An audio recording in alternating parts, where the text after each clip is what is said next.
The letter arrived on a Tuesday. Not through any diplomatic channel, not through the encrypted quantum relay that Earth's Space Affairs Bureau had spent 11 years building. It came through a public radio frequency that any civilian with a basic receiver could pick up. The message was short. It named one person. It gave a set of coordinates. It gave a date. It named Nora Vance. Nora was not a general. She was not a scientist or an admiral or a head of state. She was a mid-level diplomatic observer who had spent the last 9 years attending meetings that never produced anything and writing reports that nobody read. Her office was on the 4th floor of a building in Geneva that smelled like old carpet. She had a plant on her desk that she kept forgetting to water. When the bureau chief called her in and showed her the message on a screen, she read it twice and then asked if there was any coffee. There was not. She said that was fine. The Galactic Council had chosen her specifically. The message said so. It did not explain why. It said she was to come alone, that she would be given observer status only, that she would have no voting rights and no legal standing, and that the session she was attending had already been decided. She was being invited to watch, not to speak. The bureau chief told her she did not have to go.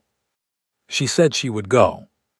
The journey to Station Verath took 19 days on a transit vessel the council sent without a crew. The ship flew itself. Nora spent the time reading the council's public records, all 430 years of them. She made notes in a small paper notebook she had bought at the airport. By the time the station appeared on the forward display, the notebook was halfway full. Station Verath was not what she had imagined. She had seen the images, everyone on Earth had, but images did not carry the scale of it. It was built into the side of a dead moon, carved directly into the rock over centuries. The docking bay alone was large enough to hold every stadium on Earth with room left over. Lights ran in long, cold lines across the ceiling far above. Hundreds of ships from dozens of species sat in their berths, each one different, each one enormous. Nora walked off the transit vessel with her notebook under one arm and a small bag over her shoulder. A council attendant, a short creature with 4 arms and pale green skin, met her at the ramp. It did not speak. It held up a flat screen showing a map of the station and pointed to a corridor. She followed. The corridors of Station Verath were built for species much taller than humans. The ceilings arched high overhead, carved from dark stone and etched with symbols that repeated in long rows. The air was cool and carried a faint smell like metal and rain. Other beings moved through the corridors in groups, in robes, in armor, in things that were neither. None of them looked at her for long. The assembly chamber was at the center of the station. She heard it before she saw it. A low hum of many voices, many languages running through translation systems that flattened everything into something almost comprehensible. Then the door opened, and the sound hit her fully, and the size of the room made her stop for just 1 second. It was circular. It rose in tiers, curved desks arranged in rings that climbed upward like the inside of a shell. Every tier was filled.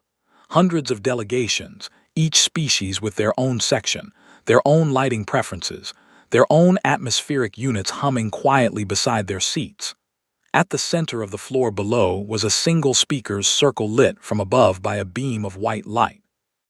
The attendant led her to the back of the lowest tier. There was no desk waiting for her. There was a folding chair. Nora looked at the chair. She looked at the nearest alien delegation, tall figures in layered dark robes who did not look back. She sat down, opened her notebook to a fresh page, and uncapped her pen. At the elevated central podium, the council speaker rose. He was a Drell, she knew from her reading, tall, broad, with dark ridged skin and eyes that caught the light like glass. His robes were deep red. When he raised one hand, the chamber went quiet in a way that felt immediate and total, like a switch had been thrown. He began to read. The resolution was formal and long and carefully worded. Nora wrote down every phrase that mattered. Permanent quarantine, full communication blackout, no galactic trade access, no travel rights beyond a defined boundary around the solar system. Indefinite duration pending review, with review to be scheduled at the council's discretion. She wrote it all down. When the speaker finished reading, he set the document down and looked at the chamber. He said the evidence would now be presented. He said the vote would follow. He did not look at Nora. An alien delegate 2 rows ahead of her turned and looked at her over one shoulder. It had no visible eyes, but she had the strong impression it was looking at her anyway. After a moment, it turned back. Nora kept writing. The chamber settled into the rhythm of procedure. Translators hummed. Delegates conferred in low voices. The lights above the speaker's circle stayed on, waiting for whoever would stand in them next. Nora uncrossed her legs, crossed them the other way, and kept her pen moving. She had 19 pages of notes already.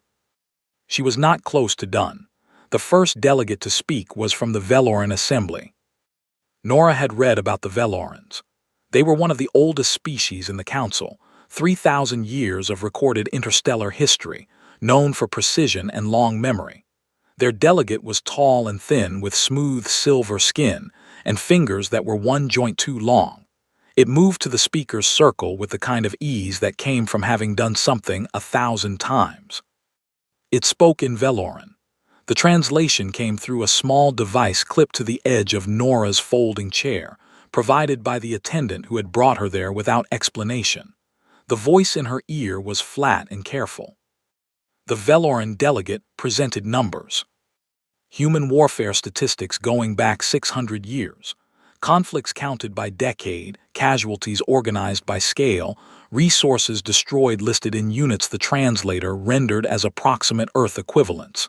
It was thorough. It was also accurate. Nora had read enough history to know the figures were not exaggerated. If anything, they were conservative. The Veloran did not editorialize. It simply read the numbers in a calm, even voice, and let them sit in the chamber like stones dropped in still water. When it finished, it returned to its seat, without looking at the human in the back corner. The next to speak was the Drell secondary delegate, different from the speaker, a shorter version of the same species with copper-colored ridges instead of dark ones. It presented something Nora had not expected: medical data. Human diseases, the ones that had swept across continents before vaccines, the ones that had spread into animal populations, the ones that had mutated and returned. The delegate made a specific point about biological unpredictability.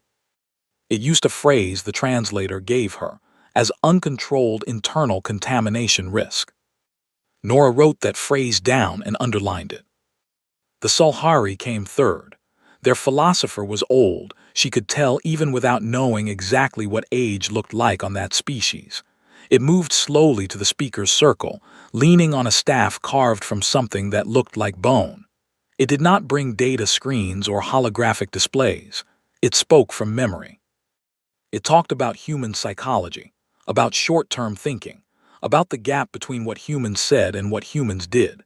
It referenced specific events in Earth history, treaties broken within years of signing, environmental commitments abandoned for economic reasons, aid packages that arrived too late or not at all.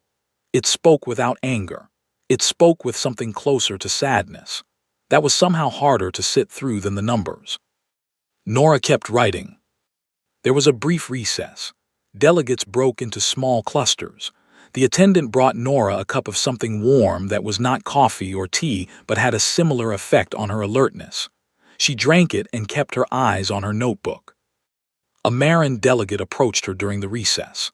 The Marin were insectoid, jointed in ways that looked wrong until you stopped comparing them to anything from Earth.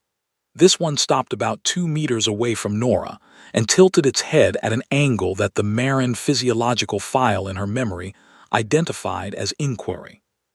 It asked, through the translation device, if she had been told why she specifically was chosen.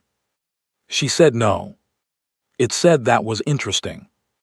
Then it returned to the Marin section without explaining what it found interesting about that. Nora wrote the exchange down. When the session resumed, the Marin delegation presented their evidence. They played a recording. It was footage of a human news broadcast, a political debate from 8 years ago. On screen, two humans shouted over each other about an infrastructure bill while a panel of commentators added their own noise over the top. The recording ran for 4 minutes. The chamber watched it. Several delegates exchanged looks. One Veloran leaned toward another and said something that the translator did not catch. The Marin delegate said, simply, "This is how humans make decisions."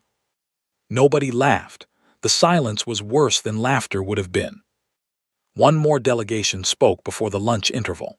The Turi, a species Nora had only briefly encountered in her reading, presented something unexpected. They had been observing human online communication networks for decades. Not news, not government statements, but ordinary human conversation. The data they presented was about the volume of cruelty in those spaces. The comments, the messages, the anonymous statements humans made to each other when they believed no one was watching. The Turi delegate said, "We did not need to search for the worst examples. The worst examples found us immediately." Nora stopped writing for a moment. She looked at the speaker's circle. She looked at the beam of white light waiting there. Then she looked back at her notebook and kept going. She had been in the chamber for 6 hours. Her chair was uncomfortable. The translation device in her ear had started to give her a faint headache. Nobody had spoken to her except the Marin delegate and the attendant who refilled her cup without being asked. Across the chamber, on the highest tier, the council speaker watched everything with the stillness of someone who had already made up their mind. He had not looked at Nora again since the session began. She noticed, she wrote it down. The interval came and the chamber emptied slowly. Nora stayed in her chair. She turned to a fresh page. She wrote 3 words at the top of it. Then she looked at them for a long time, put the cap back on her pen, and waited for the session to resume. The afternoon session began with a procedural announcement. The council speaker read from a prepared statement. He said that in accordance with Article 41 of the Grand Assembly Charter, any observer present at a resolution hearing was entitled to 60 seconds of floor address before the final vote was cast. He said this was a formality, a courtesy extended by tradition. He said it had not been exercised in over 200 years. His tone made clear he did not expect it to be exercised today. He asked if the human observer wished to use this provision. The chamber was quiet. Several delegates turned to look at the back corner where Nora sat. Some of them had not looked at her at all during the morning session. She was not sure some of them had known she was there. She stood up. There was a murmur through the chamber, not loud, just a change in the texture of the silence. The Veloran delegate's fingers stilled on its desk. The Marin delegate that had spoken to her during the recess tilted its head at that same angle from before. Nora capped her pen, set her notebook on the folding chair, and walked to the speaker's circle. The walk was longer than it looked. The chamber floor was wide and flat, and the distance from the back wall to the center felt like it expanded slightly as she crossed it. On either side, rising upward in their curved tiers, hundreds of alien faces watched her. Different shapes, different sizes, different kinds of eyes or no eyes at all. She kept her pace steady. She did not hurry and she did not slow down. When she stepped into the speaker's circle, the light came from directly above, white and clean and slightly warm. She stopped in the center of it. She looked up at the tiered rings of delegates. She turned slowly, not dramatically, just enough to take in the full circle of the room. The speaker at his elevated podium had his hand raised. It was the hand he would lower to signal the vote. He had not lowered it yet. Nora looked at him, he looked at her. She spoke. Her voice was steady and quiet, and the translation systems in the chamber picked it up cleanly and carried it to every seat in every tier without distortion. She said, "We forgive you." Then she stopped speaking. The 60 seconds were not used up. She had used 3 words and 3 seconds, and then she stood there in the light and said nothing more. The speaker's hand did not come down. Around the chamber, motion stopped. A Drell delegate who had been reaching for a water vessel left its hand where it was. A Solhari who had been reviewing a data screen set it face down on the desk without looking at it. Two Veloran delegates who had been conferring in low voices went silent so suddenly that the silence itself seemed to have a sound. Nobody spoke. Nora stayed in the circle. She had not moved to leave. She was not looking at any one delegate. She was looking at the chamber as a whole, the way she had looked at rooms full of difficult people for the past 9 years in Geneva. Waiting. Not impatiently, just waiting. The speaker said, very carefully, in a tone that had lost some of its professional flatness, "Can you clarify?" It was not a question with a question mark. It came out as something closer to a request. Nora said that she had used her 60 seconds. She said she had nothing to clarify. Another silence. This one lasted longer. A teary delegate near the middle tier stood without being recognized by the speaker, which was a breach of procedure that nobody moved to correct. It said, through its own translation system, that it did not understand what had just happened. The Marin delegate, in its jointed way of moving, leaned forward over its desk and said that it understood what the human had said. It said understanding the words and understanding the meaning were two different things, and it was not sure it had the second one. The Solhari philosopher in the back row had not moved at all. It was the stillest thing in the room. Its staff rested across its knees. Its eyes, half-lidded and ancient, were fixed on Nora in the speaker's circle.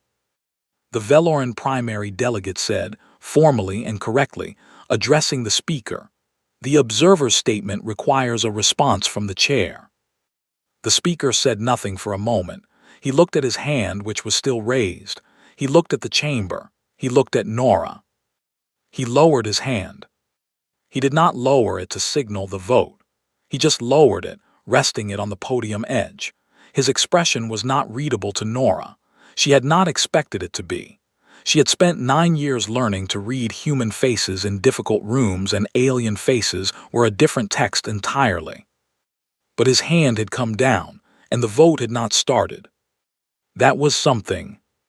Nora walked back across the chamber floor to her folding chair. The walk felt different in the other direction, still long, still watched, but the texture of the watching had changed. She sat down and picked up her notebook and opened it to the page with the 3 words written at the top. Below the words she wrote the time. Then she underlined all 3 words once, neatly, and waited to see what happened next. The confusion in the chamber was not loud. That was the thing Nora noticed first. She had been in rooms full of confused humans before, and confused humans made a lot of noise. They talked over each other. They raised their voices. They asked the same question in different ways, hoping a different version of it would produce the answer they were looking for. The Galactic Council went quiet. The kind of quiet that meant something was being processed that the usual systems could not handle. She had seen it once before, in a small meeting in Oslo where a junior delegate had accidentally said the one true thing in a room full of people who had spent years carefully avoiding it. The room had gone exactly this quiet. Nothing moved. Nobody spoke. And then, slowly, carefully, the pieces had started to fall. The Veloran primary delegate was the first to formally address the speaker again. It stood, was recognized, and said that the statement made by the human observer appeared to be directed not at the resolution, but at the council itself. It asked the speaker to clarify the procedural status of such a statement. The speaker said he was not certain. Several delegates wrote things down. One of the Drell at a lower tier stood and asked if the word forgive in the human language was equivalent to the concept the translation systems had rendered. The translation attendants checked with each other. They said the translation was accurate. They said the human word forgive carried additional layers in its original language that were difficult to fully carry across. The Drell delegate asked what layers. The translation attendant hesitated and said something close to, "The releasing of a claim you were entitled to keep." There was another silence. The Solhari philosopher, who had still not moved from its position since Nora returned to her seat, finally shifted. It placed its staff against the edge of its desk and folded its long hands together in its lap. Then it spoke, not loudly but in a tone that carried clearly. "The human has stated that she releases a claim. The claim being released is a claim against this council for something done without her people's knowledge or consent. The chamber absorbed this. Nora kept her pen still. She was listening now, not writing. A young Marin delegate, not the one that had spoken to her earlier but another from the same section, stood up without being fully recognized. It said, "We have never been forgiven before, not by a species we were judging. Is this normal for humans?" Nobody answered immediately. The question sat in the chamber for a long moment. Then the Veloran primary delegate, in a careful and precise voice, said, "According to all data presented today, human behavior is inconsistent. It is not possible to determine if this is normal." The young Marin delegate said, "But she is here. She came alone. She sat in the back with a folding chair and a paper notebook while we presented evidence of everything wrong with her species, and then she forgave us." Another delegate, one of the Turi, said from its tier, "She did not ask for anything in return." The young Marin said, "I noticed that too." The speaker called for order. Order was technically maintained, but the quality of the silence that followed was different from the silence of procedure. It had more weight in it. Nora looked at her notebook. She looked at the 3 words written at the top of the page. She had written them the night before on the transit vessel, during the last hour of the journey, when the station had appeared on the display, and she had understood fully for the first time that she was going to arrive, and sit in a room, and be shown evidence of everything terrible about her species by beings who had already decided what to do about it. She had thought about what she could say. She had pages of arguments. She had statistics about human cooperation and human kindness and human medical aid sent to disaster zones in countries that had nothing to offer in return. She had prepared rebuttals to every point she thought they might make. Some of those rebuttals were good. She had worked hard on them. Then she had thought about why none of it would matter. The council had already made up its mind. Arguments would be received as defense. Defense would be received as confirmation that the species felt guilty. Guilt would confirm the resolution. She could argue perfectly and lose completely. But nobody could argue against being forgiven. Forgiveness was not a position that could be defeated by counter-evidence. You could refuse it, which was its own kind of answer, or you could receive it, which was a different kind of answer entirely. She had written the 3 words and looked at them for a long time on the vessel. She was looking at them again now. On the upper tier, the Salhari philosopher stood. It was granted the floor immediately, without procedural delay. When it spoke, its voice was slower than before, as if it was choosing each word with more care than usual. It said, "In 3,000 years of this council, no species under resolution has ever addressed us. They have always addressed the resolution. They have defended, explained, apologized, or refused. This human addressed us. That is a different thing." It sat back down. The chamber did not produce a sound for several seconds. The speaker looked at his hands on the podium. Then he looked at Nora in the back corner. She met his gaze across the enormous width of the room. She did not look away. She did not look challenging. She just looked at him the way she had looked at difficult people in small rooms for 9 years. Patient, present, still there. He reached for the procedural guide beside him. He had not reached for it once in the entire session. It was the kind of book you reached for when you were not sure what the rules said about something that had not happened before. Nora wrote that down. By the second hour after Nora's statement, the chamber had divided itself without anyone calling for a division. It happened gradually. Delegates began conferring within their own sections, then across sections, in ways that cut differently from before. The Drell's secondary delegate moved to sit with the Tiri for a period. 2 Veloran delegates spent 40 minutes in quiet conversation with a Salhari Jr. The young Marin who had asked whether forgiveness was normal for humans kept looking across the room at Nora's corner, with an expression that Nora's translation device was not equipped to interpret. The speaker watched all of it from his podium. He had not called for the vote. He had not officially suspended the session. The procedural guide sat open on the podium beside him, but Nora had not been able to see which page he had stopped on. Then a Drell delegate she had not heard speak before asked to be recognized.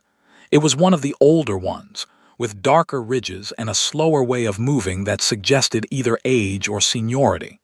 The speaker gave it the floor. The delegate said, "This body has spent 2 sessions presenting evidence about what humans have done. It has not once asked what humans want." A Veloran delegate responded immediately. What a species wants is not relevant to a quarantine resolution. Quarantine is a protective measure, not a negotiation. The Drell delegate said, "We asked what they have done. We did not ask why. We did not ask what they were trying to do when they did it. We did not ask what they believe or what they fear or what they are building toward. We collected data about behavior and called it a complete picture." The Veloran said, "Behavior is what affects other species." The Drell said, "Behavior without context is just a list of events. We have very long lists. We do not have context." From the Sulhari section, the philosopher spoke again without standing. Its voice was quiet, but the chamber had learned by now to go still when it spoke. It said, "We watched them for 200 years. We recorded their transmissions, mapped their conflicts, studied their biology. We built a file. The file is accurate, but a file is not a conversation." The young Marin delegate said, loudly enough that it required no recognition, "We never talked to them." The speaker said, "That is not a procedural." The young Marin said, "It is not a procedural point. It is the point. We are about to permanently seal off an entire species and we have never spoken to them. Not once. Not one conversation." The speaker said, "The observer is present. Communication has been established." The young Marin looked at Nora in the back corner and said, "She was given a folding chair and 60 seconds. That is not a conversation." A Veloran delegate called the remark out of order. 2 Drell delegates said simultaneously that they did not believe it was out of order. A Turi delegate began referencing a charter article that the speaker interrupted twice before giving up and letting it finish. Nora had been writing continuously for 20 minutes. Her hand was starting to ache. She switched the pen to her other hand and kept going. The argument in the chamber was not clean or organized. It did not follow the structure that the morning session had followed. It was loud in patches and very quiet in others. Several delegates spoke simultaneously. The speaker called for order 4 times in 12 minutes and achieved it only partially. The chamber had broken out of its procedural rhythm, and nobody was quite sure how to get it back, or whether they wanted to. In the middle of it, the Marin delegate who had spoken to her during the recess, the older one, crossed the chamber floor and came to stand near Nora's chair. It did not approach too closely. It stood a few meters away, in a posture that felt in some way like it was addressing her privately despite the very public surroundings. It said, quietly enough that only the translation device caught it, "You knew that argument would not work." Nora said she knew. It said, "You also knew forgiveness would not necessarily work. There was no guarantee." She said there never was. It looked at her notebook. It said, "You have been writing since the session began. What are you writing?" She said she was writing everything down. It asked why. She said because someone should. The Marin was quiet for a moment. Then it said, "Humans document things." She said yes, everything. Wars, discoveries, recipes, arguments, apologies, jokes. Everything got written down somewhere. Even the things humans were ashamed of, especially those. The Marin said, "We found that strange. In our research, the documentation of failure." Nora said it was how they tried not to repeat things. It did not always work, but they kept trying. The Marin looked at her for another moment, then returned to its section without another word. On the floor, the speaker had finally restored enough order to make a formal announcement. He said the vote on the resolution would be postponed. He said a procedural review had been requested by multiple delegations and that the review required 48 hours. He said the session was suspended until further notice. He did not look at Nora when he said any of it. Delegates began to move. The chamber noise shifted from argument to the lower sound of departure. The attendant appeared at Nora's side to guide her out. She finished her sentence, capped her pen, and closed the notebook. She stood up. The folding chair sat empty behind her. Around the chamber, species that had existed for thousands of years were talking to each other about a human woman and 3 words, and a thing that had no category in 430 years of council records. She followed the attendant to the corridor. Outside the chamber, the station air was cool and smelled like metal and rain. She had 48 hours.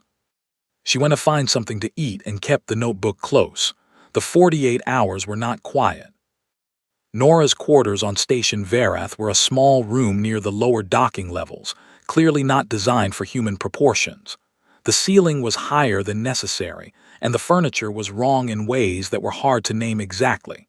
She slept badly and ate whatever the station's food system produced when she described things she was willing to try. Most of it was acceptable. One thing was not. She didn't write that one down. Delegates came to find her. Not officially. No appointments were made through the bureau channel she had been given access to.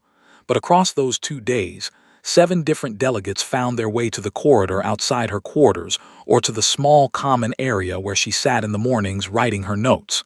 They came one at a time. They did not send representatives. They came themselves, which she understood from her reading to be unusual. The young Marin delegate came first. It sat across from her in the common area and said nothing for a while, which she had also read was a Marin way of beginning a conversation. She waited. Then it asked her, very directly, what humans believed happened after death. She said it depended on the human. It asked what she believed. She said she was not sure, but that she found the uncertainty more interesting than frightening most days. The Marin was quiet again.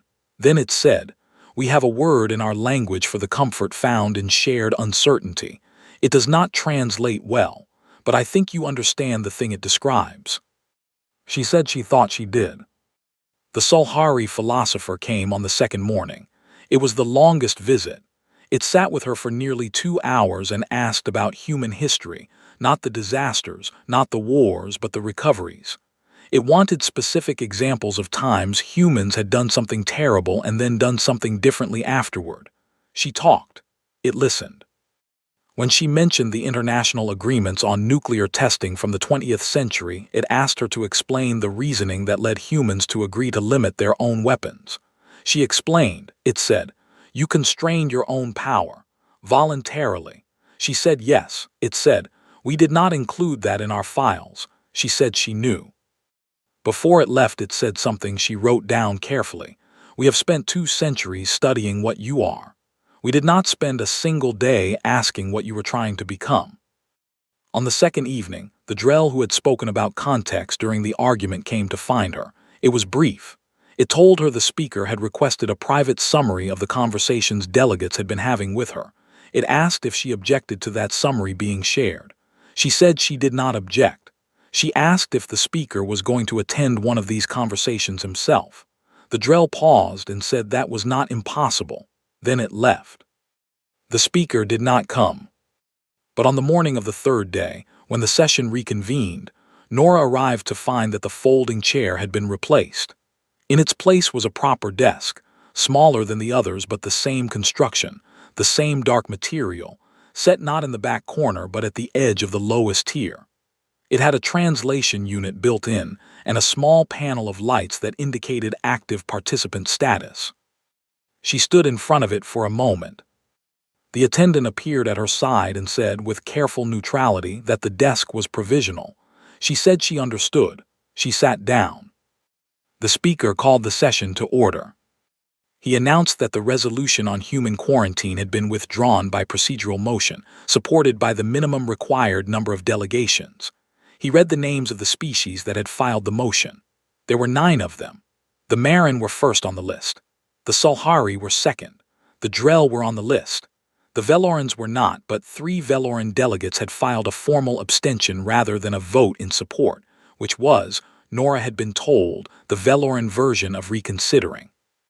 He announced that a new category had been proposed for Earth: provisional contact status, not membership, not an alliance, something that did not have a precedent because it had not existed before, a status that meant the conversation could continue, that the files could be opened and questions could be asked and answers could be given on both sides over time. He read the terms, she wrote them all down. When he finished, he looked at her.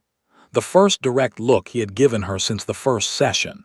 His expression was still not easy to read, but he spoke to her directly for the first time since he had asked if she wanted to use her 60 seconds. He said, "The Council does not understand humans."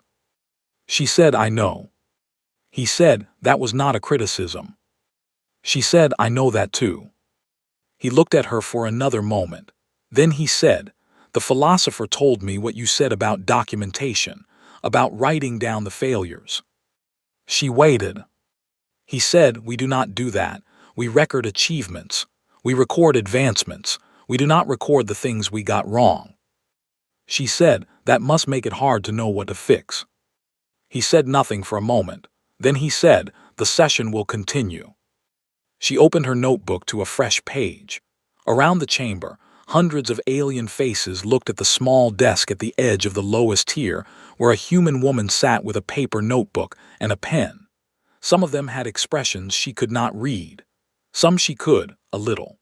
The young Marin delegate caught her eye from across the chamber and did something with its head that she thought might be a nod. She nodded back. She wrote the date at the top of the page.